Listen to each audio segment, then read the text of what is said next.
Добар ден, празнични пладневни вести на Канал Плюс. Подготвивме прилози за актуелните случувања во регионот. Почнуваме веднаш по кратката најава на вестите.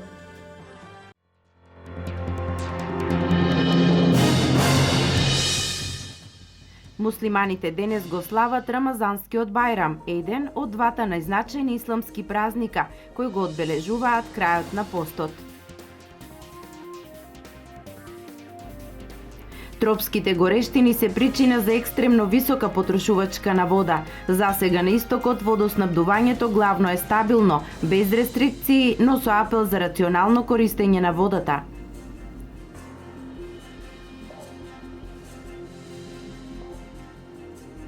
Вчера Пробиштип живееше со радоста на градот, детски фестивал возобновен по 10 годишна пауза.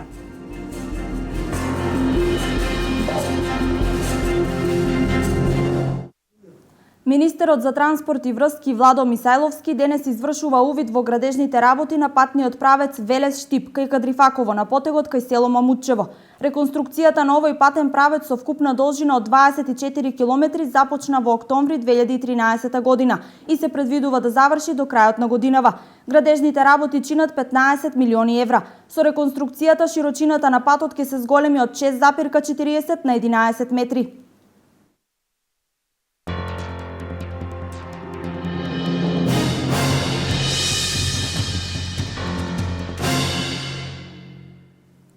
Денес муслиманите го слават Рамазан Бајрам, празник со кој завршува месецот на Рамазан, месец на пост и духовно прочистување. Честитки за празникот упатија муфтијата за Источна Македонија и градоначалниците од регионот. Рамазанскиот пост му служи само на тој што верува, вели муфтијата Иса Исмаили, а од строгиот пост иземени се само доилките, хронично болните, децата. За секој ден должината на постот е различен, од изгресонце до зајдисонце, зашто постои одредена шема до секунда. Дење се пости, а ноќе се конзумира храна. Тоа е строг пост, околу 18 сати беше, првите денови повеќе од 18 сати. Ни јадење, ни пиење, ни пушење, ни само имаш право да дишеш, да работиш, да одиш, никако. Значи, тоа еден вид на едукација на своето тело и на својата свест. Рамазанскиот пост едноставно му служи на тој што верува. Она што е значајно кај исламот за време на рамазанските пости па и во текот на годината е тоа дека секој што има повеќе од храна или облека или пари да му даде на оној што нема, да го подели. На крај тоа е обавезно. Тоа е садакатул фитр се вика, тоа се помага. Мора секој што пости да дава еден дел од пари на сиромаси, на потребите на луѓето и од тоа се прима постот. Ако тоа не се дава постот, пишува по книга, дека не се прима. Мора да има дел од јадењето, да дели еден дел за другите што немат. Да го дават и еден дел од имањето, од парите, сега за Рамазан се дава повеќе. Во име на муфтиство и во име на Исламска заедница на Македонија, за нашите гледачи и слушатели, и честитам големиот празник. Рамазан Бајрам, со желба Аллах да го примил тоа, а земавме ние викаме насихат, за да бидеме поарни, тие што постиле Аллах да ги прима, да ги наградува, тие што не постиле да дојде време и да постат. Утре во 8:30 ќе се освети новиот параклис Свети Климент Охридски во Делчево. Чинот на осветување ќе го изврши митрополитот Брегалнички господин Иларион. Се е подготвено за новиот параклис Свети Климент Охридски во Делчево да го добие и светиот чин на осветување. Конечно в сабота на 18 јули овој преубав храм кој се наоѓа во срцето на градот, а чик титор Делчевскиот стопанственик Слободан Дамјанов со семејството ќе биде предаден во служба на Македонската православна црква и на граѓаните. По неговата надворешна изградба целосно се уреди неговата внатрешност, насликани се фреските, пред известно време поставени се иконостасот и новиот крст. За граѓаните во Делчево, новоизградениот храм Свети Климент Охридски Освен што ќе биде украс за градот, ќе биде и место каде што ќе може да се помолат за свое здравје и берикет и благосостојба на своите блиски. Храмот ќе биде отворен за сите верници во секое време. Инаку чинот на осветување в саботата ќе започне во 8 часот и 30 минути, а ќе го изврши неговото преосвештенство митрополитот Брегалнички господин Иларион во сослужение со повеќе свештеници од Брегалничката епархија. Од епархијата ги повикуваат сите верници да присуствуваат на чинот на осветување на новиот храм Свети Климент Охридски во Делчево и да бидат дел од ова свето остварување. Жештината ја троши водата, но рестрикции во Виница нема да има. Главниот извор за водоснабдување и бунарските системи во Виничко ги задоволуваат потребите на градот и населените места. Само во првата половина на месец јули потрошени се 74.000 метри кубни вода, а цел јуни вкупно 125.000 метри кубни. За месец и пол ова лето 3.500 домаќинства од Виница, Јакимово, Црн Камен и село Градец потрошиле близу 200.000 кубици. Дневната потрошувачка на вода значително е зголемена, но максимумот од 90 литри во секунда се уште не го детектирале мерачите на филтер станицата во Виница, каде будно се следи состојбата. Пред павлоденските празници потрошувачката на вода нормално дека беше зголемена и доаѓаше просечно до 65 и 70 литри во секунда, додека после павлоденските празници потрошувачката на вода се намали. Сега моментално работиме со просечно 60 литри во секунда.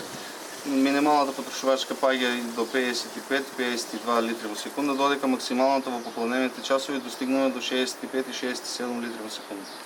Нашите граѓани кои што се во превременна работа во странство се очекуваме во овој период да се вратат на одмор во Виница и тогаш ќе се зголеми драстично потрошувачката на вода, како и секоја година. Очекуваме и ова година потрошувачката да достигне некаде максимално ниво до 90 литри во секунда, додека просечно во периодот по втората половина на јули и првата половина на август очекуваме просекот да ни се зголеми од 75 до 80 литри во секунда дневно. Водоснабдувањето во селата од време на време наидува на проблеми кои се санираат, вели Спасовски. Имало проблем со село Калиманци и село Грлани.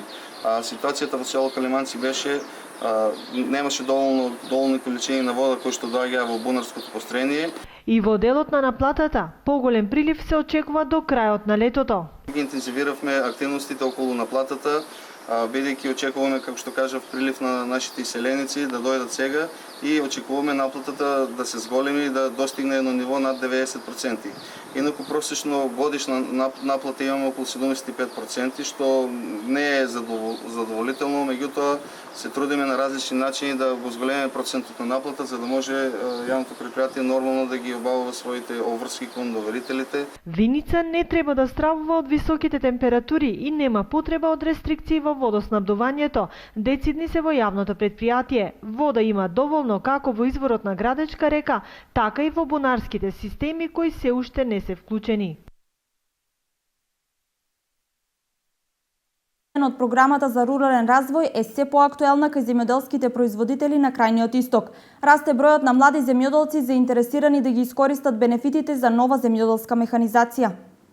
Расте бројот на млади земјоделци во источниот регион. Процентуално, нивното учество во земјоделското производство и креирањето на аграрната политика уште е многу мало, но сега по повикот од Националната програма за рурален развој, позната уште како 50-50, младите се позаинтересирани да ги искористат бенефитите за да набават нова земјоделска механизација со која ќе може да ги обработуваат своите посеви.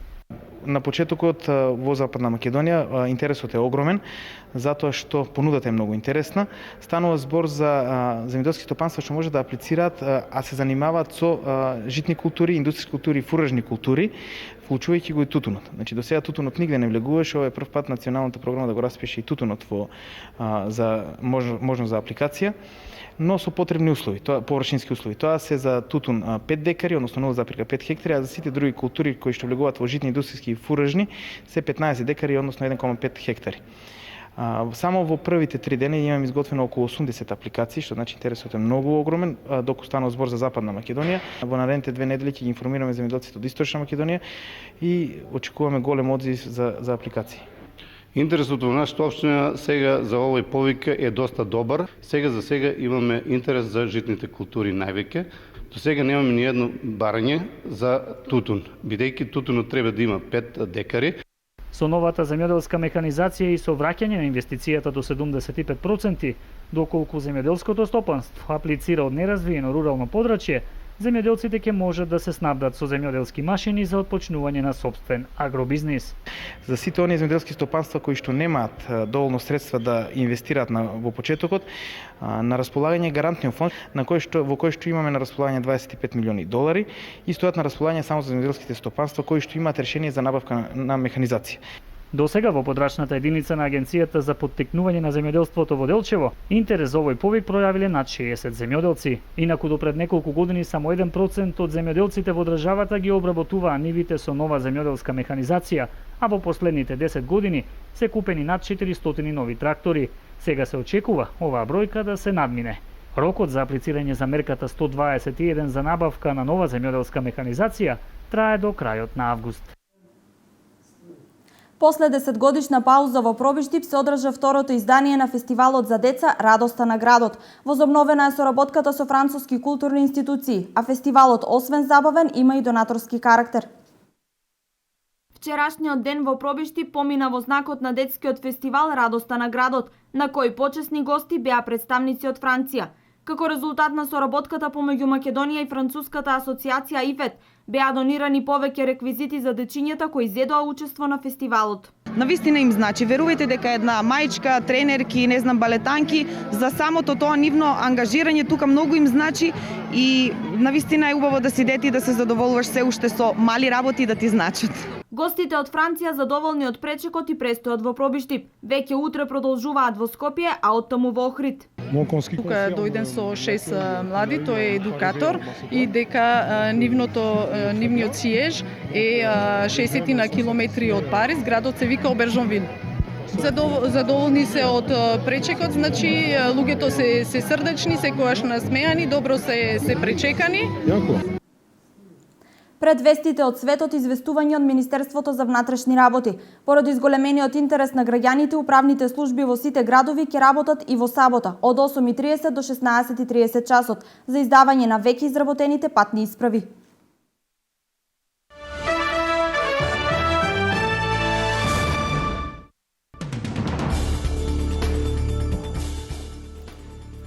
Уште 3 аеродроми се затворени во Индонезија поради континуираната закана на 2 вулкана на островите во архипелагот. Исфрлањето ги нарушува плановите на десетици илјади луѓе. Особено се попречени оние кои сакаат да остварат патување за време на светиот месец Рамазан. Во моментов се затворени 5 аеродроми во Индонезија. Унгарија до 30 ноември ќе заврши изградбата на оградата долж границата со Србија како привремено решение за да се запре преливот на имигранти. Покрај привремено решение за имигрантите, оградата е наменета и за контрола на нелегалното минување на границата и борба против шверцот и трговијата со луѓе. Иран ќе продолжи да биде под закана од повторно воведување на меѓународни санкции во следните 15 години. Се наведува во писмото испратено до Обединетите нации од страна на 6 светски сили, кои склучија договор со Техеран за неговата нуклеарна програма.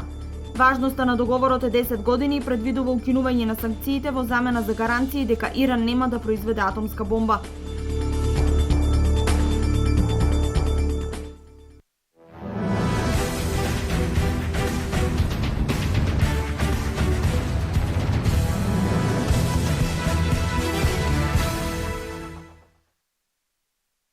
Општина Кочани ова лето им овозможува на сите деца од социјално ранливите категории бесплатни курсеви за пливање за ученици од социјално загрозени семејства на возраст од 8 до 12 години. Курсевите по пливање може да ги посетуваат деца од семејства корисници на социјална помош или во кој едниот од родителите е невработен, односно активен барател. Со ред општина Кочани се грижи и за децата кои што не знаат да пливаат, а имаат секако дека ќе имаат потреба во животот, затоа за ранливите категории, односно за децата кои што потекнуваат од социјално загрозените семејства и децата кои што еден од нивните родители е невработен, за што наполниле од 8 години до 12, значи може да бидат пријавени и да се реализира школата за пливање. Сите заинтересирани треба да поднесат пријава и потврда дека се корисници на социјална парична помош во едношалтерската канцеларија на општина Кочани.